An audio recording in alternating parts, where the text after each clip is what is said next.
was about to say good morning, but hi, my friends, and welcome back to Makeup and Crime. If you are new here, hi, my name is Wendy. I sit down, do my makeup, and talk about true crime that's been happening in the United States as well as around the world. And if you are not new here, hi, my friends, and welcome back to my channel. Today's case is, I always say it's a hard one, but it's just take in mind that they're all hard, okay?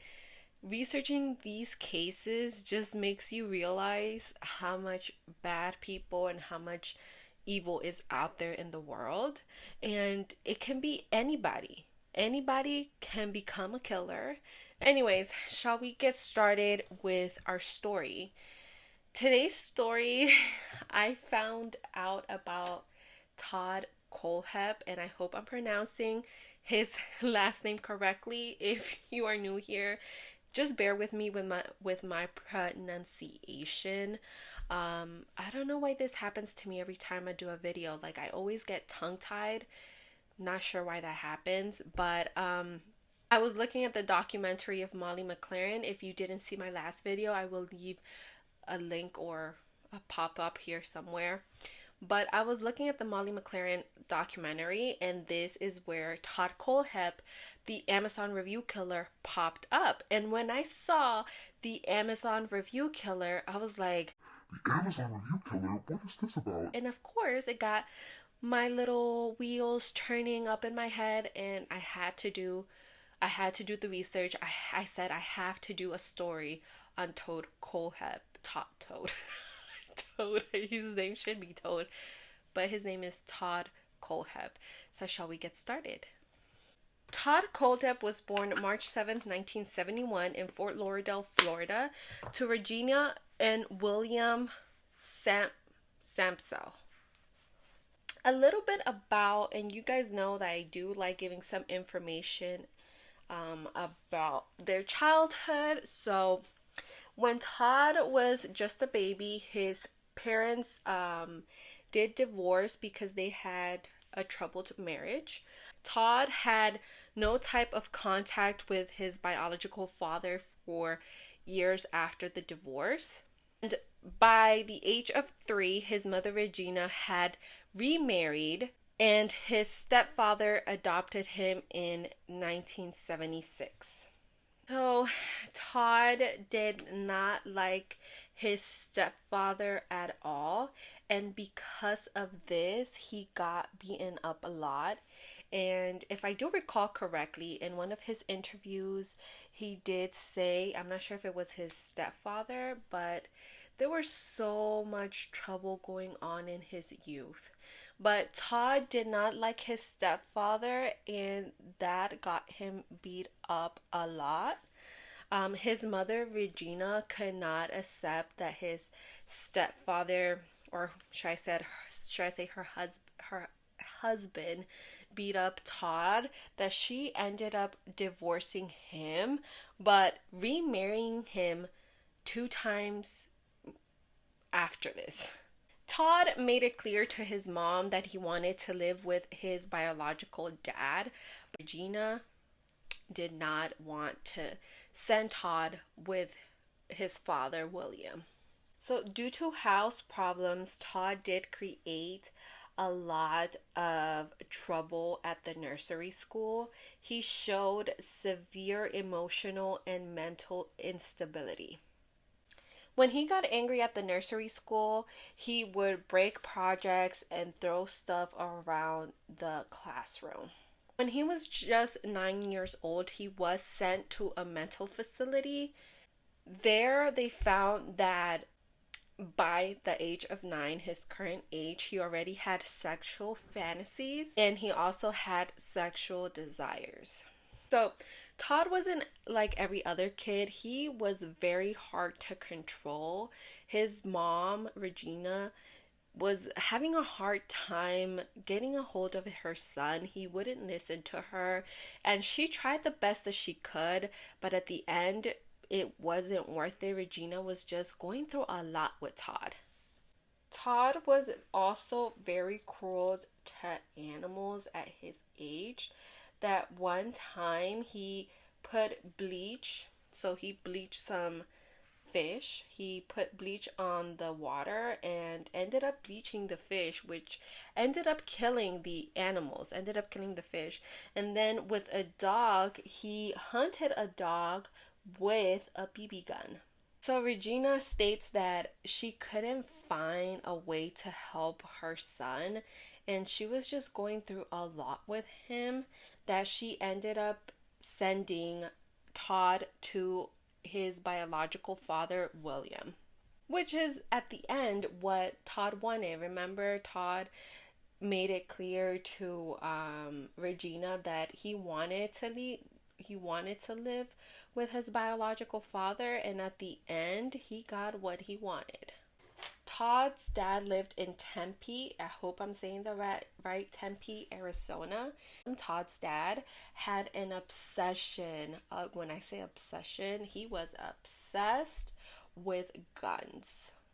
Now, going back a little bit to his childhood, before he moved to Tempe with his dad, um, one time at a school bus, he got so mad with this little girl that he ended up stabbing her with a pair of scissors on her leg. Like, he just went. William, Todd's dad, I feel like he wasn't emotionally stable, as Todd does say that besides his dad being obsessed with guns, he also had various girlfriends, and whatever Todd did was never enough for his dad. I recall seeing the interview and Todd saying, like, if I got into a fight and this is just an example, this is not what he directly said, but he did make it understand that if he got into a fight and he lost, he wouldn't stand up for himself. His dad was like, why didn't you stand up for yourself? Like, what is wrong with you?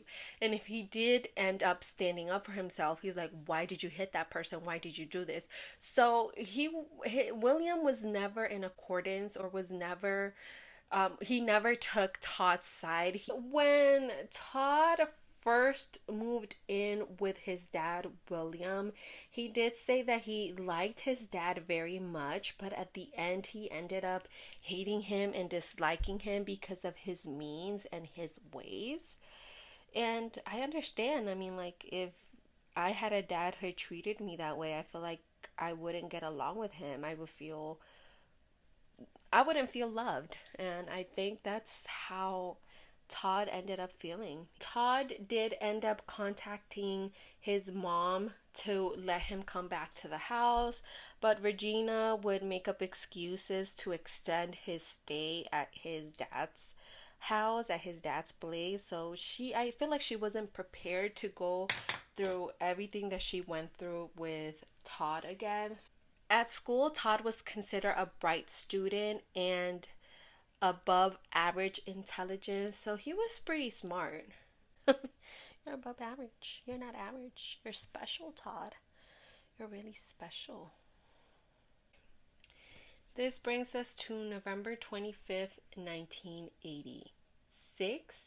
Todd was home and he grabbed one of his dad's handguns, heads over to a 14-year-old girl's house, and ends up drawing the gun and kidnapping this 14-year-old girl, takes her back to his house and ends up tying her hands and places duct tape on her mouth, and then proceeds to sexually assault this poor girl. For those of you wondering, his dad was out of town, so he had the whole place to himself. May I just remind you that he's not mentally stable, but that's no excuse for somebody to be doing something like this. After he did what he did, he threatened this poor girl that if she told anybody what had happened, that he was going to kill her. But of course, she told somebody, because the police ended up going to Todd's house. And you know what Todd first thing out of his mouth was when he saw the police? Okay, how much trouble am I in? Like, he didn't even care how this poor girl was doing. He just said, "Okay, how much trouble am I in? Um, how much prison time will I get?" Like, he already knew that he was gonna end up going to prison because he knew what he did was not acceptable, was not right. I'm trying my best to sit, sit right so you guys can see what I'm doing, but and you know the reason why he raped and well, the reason why he sexually assaulted this girl was because his dad was out of town and he wanted to act out. Like, he was just mad that he was out of town, and also because this girl had a crush on one of his friends and she just wanted friendship with Todd. So he's like, if I can't have you, nobody will. And that's his reason for kidnapping her and sexually assaulting this poor girl. So what amazes me is that Regina tried to protect Todd. I feel like, I mean, of course, I understand. Regina is Todd's mom. He's your son. You don't want him to go to prison, but what he did is unacceptable. So she ended up writing a heartfelt letter to Todd's probation officer, asking him to take it easy on him. For the assault, Todd ended up getting 15 years in prison. So the sexual assault charges were dropped, and Todd was charged for kidnapping. And for the kidnapping, he was charged 15 years in prison. He also had to register as a sex offender. So, October 1987, Todd was 16 years old when he was sent to prison. And in March 27, 1987, a psychological evaluation was done on Todd, and in the evaluation, he said he felt bad for himself. He said that he saw himself as an awful person and that he knew that what he had done was bad. Prison, they have this program, and this program allowed Todd to get his degree in computer science. And this program and this degree was supposed to make him, when he was let out of prison, was supposed to set him on the right path and was going to allow him to find work and change his ways. November 2001, Todd was let out after completing his 15-year sentence, and after he got out, he moved to Spartanburg, South Carolina. In January 2002, he started working as a graphic designer for Seven Sons and Company. He worked there until November of 2003. And on June 2006, 5 years after being released from prison, Todd applied for a real estate license in South Carolina. When he applied for the real estate license, in his background check, the imprisonment that he had of 15 years came up, and the people ended up asking Todd, like, what is this on your record? And Todd wrote a letter saying that it was just a misunderstanding between him and his girlfriend. This is what amazes me, because I feel like if this is something that it's on his record, you should do your research, because they believed his excuse, his BS of excuse, and let him have his real estate license. After getting his real estate license, he opened up his own real estate business. So on the outside, it looked like he was a well-respected model citizen trying to live a healthy and normal lifestyle.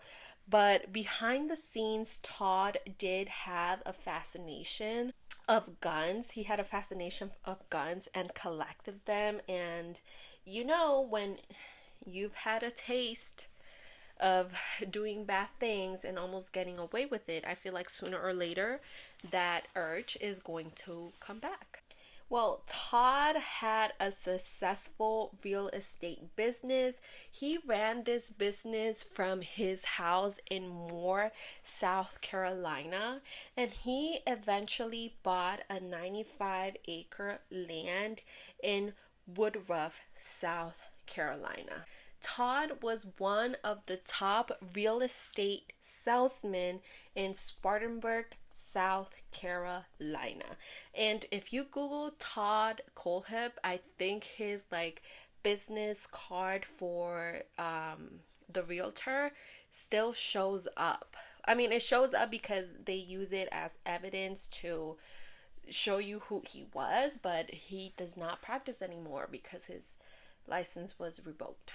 We are in the year 2006, right? So let's go back to the year 2003, just what, 2 years after being let out? On November 6th, 2003, Todd walked into a dealership called Superbike Motorsports. Now, Superbike Motorsports was a family business. The owner was Scott Ponder. Scott Ponder had a passion for motorcycles ever since his teen years, and that's how the business was born. Since he had a family business, he had a few employees, and one of those employees was actually Scott's mom, Beverly Guy, who was 52 years old. Scott had also recently gotten married to Melissa Brackman in January 2002. His wife moved from Arizona to South Carolina to be with her husband, Scott. Scott is described as a gentle person and somebody who welcomed you with open arms. He had the ability to make you feel like family and to make you feel welcome, and this is one of the reasons why his business was successful, because he was an overall gentle person. He was very honest. Well, the day Todd walked in to Superbike Motorsports, he was trying to return a bike. Scott and the manager were joking around with Scott and making a few jokes, and Todd, being Todd, didn't take these jokes very lightly. He thought that they were making fun of him, and he felt like that was disrespectful. So, like I said, instead of taking things lightly, he didn't. So he left the store and then came back and waited until there were no customers left at the store, and he pulled out a gun and shot Scott and shot three other workers who were there.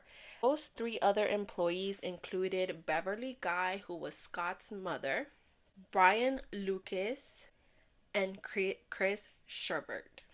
Todd flees the scene and the police were called. Police had no suspects in this killing. They didn't have anything that could potentially tell them who their killer was.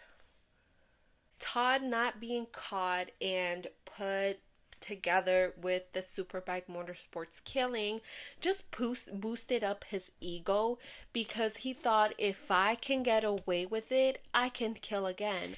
And they didn't have any DNA, they didn't have any witnesses, so he did get away with murder. And like I said, it boosted up his ego. Then December 19, 2015, Todd invites Johnny and Megan Coxey to work for him at the 95-acre land. Remember the one that he bought at Woodruff South Carolina, and he told them that he just needed some stuff to be cleared out of there. Now, who are Johnny and Megan Coxey, you ask? Well, Johnny and Megan Coxey were both in their 20s and were married. They had been through a lot already. They both had suffered from drug addiction and had their child removed by social services. Both of them were very vulnerable people, and this is what brought Todd's attention towards Johnny and Megan Coxey. Johnny somehow knew that Megan and Coxey had no close relatives, so he knew that nobody would worry if they ended up going missing. So that brings us to when Todd invites them to his 95-acre house. Well, once they arrived to the house, they all three of them get out of the car. Todd ends up drawing his gun and shoots Johnny. This leaves Megan shocked, and he proceeds to take Megan and puts her in a shipping container. He keeps Megan as a prisoner for a week in that shipping container. But he does state that he does give her food, he does take care of Megan, and he does say that he was going to let her go, that he was going to go leave her at another state and give her some money so she wouldn't tell anybody that he had killed her husband Johnny. But Megan plans on breaking out of the shipping container, and she tries to start a fire several times throughout the week. And then the last time that she does try to start a fire, Todd ends up killing her in cold blood, just like he did with Johnny Coxey. After he kills Megan, he ends up burying both her and Johnny in a shallow grave. And Todd, after doing this, he just goes back to his normal life like nothing has happened. Then December 22nd, 2015, Johnny and Megan are reported as missing persons. Police officers had no type of leads in this case, and Todd ends up getting away with murder once again. So far, the count is the 4 Superbike Motorsports murders, which was Scott, Beverly, Chris, and Brian, plus Johnny and Megan, which makes 6 murders in total since being let out of prison. And about a year later, in August of 2016, Todd contacts Charlie and Kayla and offered them a job at his 95-acre land. This changes things a little bit because Kayla actually knew Todd.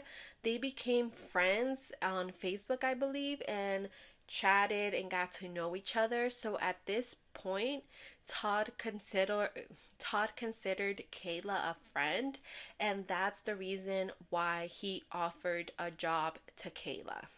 Charlie was known as a caring guy.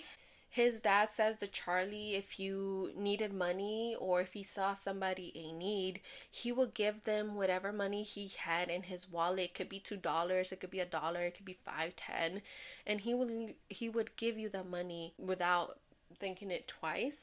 His dad states that they did talk every day. They will always keep each other updated. So Charlie and Kayla meet up Todd at the property. Todd arrives at the house and gets out of the car. I say house, but in reality it's just a piece of land. So I'm so used to saying house, so bear with me. So when Todd got to his property, he got out of his car. Charlie and Kayla were already there waiting for him. Oh my god, that's too much. So he got out of the car. He then draws his gun and proceeds to shoot Charlie 3 times in the chest. So once he shoots Charlie, Kayla is just, shocked. She gets scared. She doesn't know what to do. And he then proceeds to take Kayla and puts her in the shipping container as he did with Megan Cox. Todd takes Kayla prisoner for about 2 months, and during those 2 months Todd acted normal. He acted like his normal self. He went to work, he went out, he brought Kayla dinner, and while keeping her hostage, while keeping her prisoner, he did take advantage of Kayla. He proceeded to do whatever he wanted with her, and she had no say. He basically had this fantasy that he wasn't going to get caught, that he had his prisoner and he was going to keep her forever and have his sexual fantasies come true. September 4th, 2016, Charlie David Carter and Kayla Brown were both reported missing. Police search, and their search continue into October of 2016. By this time, police officers decide to use Kayla's phone to track her down, and the pings went off in Spartanburg County. So once they see that the pings went off in Spartanburg County, they decide to pull up the registries for the property lands to see who lived around there, and that's how they came to see that Todd Kohlhepp was the owner of this area where Kayla's phone was pinging. November 3rd, 2016, police investigators have search warrants for the Woodruff property and Todd's house. So they send one team to the 95-acre land, and then they send one team to Todd's house just to make sure that Todd's there, that he won't interfere or he won't run away when he hears that there's police officers searching his property. They are searching throughout the property and suddenly hear somebody banging in this shipping container, and they decide to get tools, and it took them a while to get these tools in order to break through the locks that were in there, in order to break through the chains. Once they did break through and went inside, they found Kayla Brown all the way at the end of the shipping container. There's this video of when they find Kayla Brown. Kayla Brown is like in this little bed and has a chain, like a little neck chain and a lock, and then another chain, and she's tied up literally like a dog. And they end up getting tools to set her free, and while they're doing that, they're talking, and the police investigators ask Kayla, "Where is Charlie?" And she ends up telling them, "Todd killed him. He's dead." So remember how I said there is a team, a police investigator team at Todd's house? They radioed them and say, "Hey, Kayla, we found Kayla tied up like a dog in a shipping container. We asked her where Charlie is, and she just confessed, and not confessed, but she just admitted that Todd Kohlhepp killed Charlie." So at this point, Charlie is already in handcuffs. If you see a documentary, you can see that the police investigator is telling, "We found Kayla. She's in a shipping container," and he denies everything. He keeps saying, "I don't know what you're talking about," and he ends up saying, "I think I need a lawyer." These investigators say, "Okay, take him into custody, and we'll deal with him once we get over there." While Todd is in custody, his charges just keep piling up. He has kidnapping, and on top of that, while they're searching his property, They find Johnny and Megan's body as well as Charlie's body, and so he is charged with kidnapping and 3 murder charges. So Todd, being I feel like being the cruel person he is, he tells police investigators, "If you come to me with a deal, I have more to tell you." You can also find on YouTube the confessions that he makes. If you search Todd Kohlhepp confessions, um 3 or 4 videos pop up. You can see him confessing to the Superbike Motorsport murders. Gosh, that is a handful. And when he does confess, the investigators were taken aback because, mind you, this is a cold case. Like, they never found any evidence to find a killer. This case was still open, and he just comes out and confesses to killing 4 people back in 2003. And in the confession tapes, you can hear Todd saying, "You would have been proud of me." He repeats it, I think, 2 or 3 times in the videos, and he just says, "You would have been proud of me." And side note, this is still regarding Todd. But when I listen to all 4 of the videos, and they're like an hour long each video, and he talks like he's telling a story. He laughs, he makes jokes, he tells the police investigators, "You would have been proud of me." And when he says, "You would have been proud of me," this just tells me you want them to tell you you did a good job. It's just that the way that Todd talks and the way that he tries to make these confessions and these murders lightly, it amazes me. You can also tell in the videos that he's not remorseful at all. Todd ends up taking a plea agreement, which means they won't go to trial, and that's the reason he confesses to all these murders. With this plea agreement, the death penalty is not an option. May 26, 2017, Todd Kohlhepp was giving 7 consecutive life sentences plus 60 years. The 60 years was Kayla Brown's kidnapping. In July 2019, loved ones from the victims seeking compensation were able to face the victims' killers. It was a chance for them to tell the killer to tell Todd in front of his face, like, "I forgive you." And I know Todd probably felt nothing when he hears these words, but it gives the loved ones peace. Just a little side note again. Remember Scott, the dealer owner? Well, his wife, when he died, was about 2 months pregnant, I believe. She was a couple weeks pregnant, and she ended up raising this kid by herself. And she ended up going to this court in July of 2019 and ended up saying, like, "Hey, I forgive you." And her son, who is a teenager now, ended up saying the same thing, like, "I forgive you for taking my father." So this poor child never even got to meet his dad. And they did say in the documentary that they both go to his grave on the day of his birthday and just spend the day together, Melissa and her son, remembering Scott, remembering his life. And she tries to keep Scott's memory alive for the sake of her son.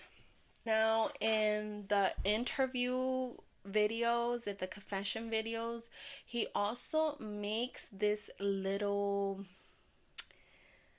comment that there could be more victims between 2003 to 2015. Now, you may be asking, "Wendy, is this a clickbait? Because you say that this is the Amazon review killer, and you haven't talked anything about Amazon reviews."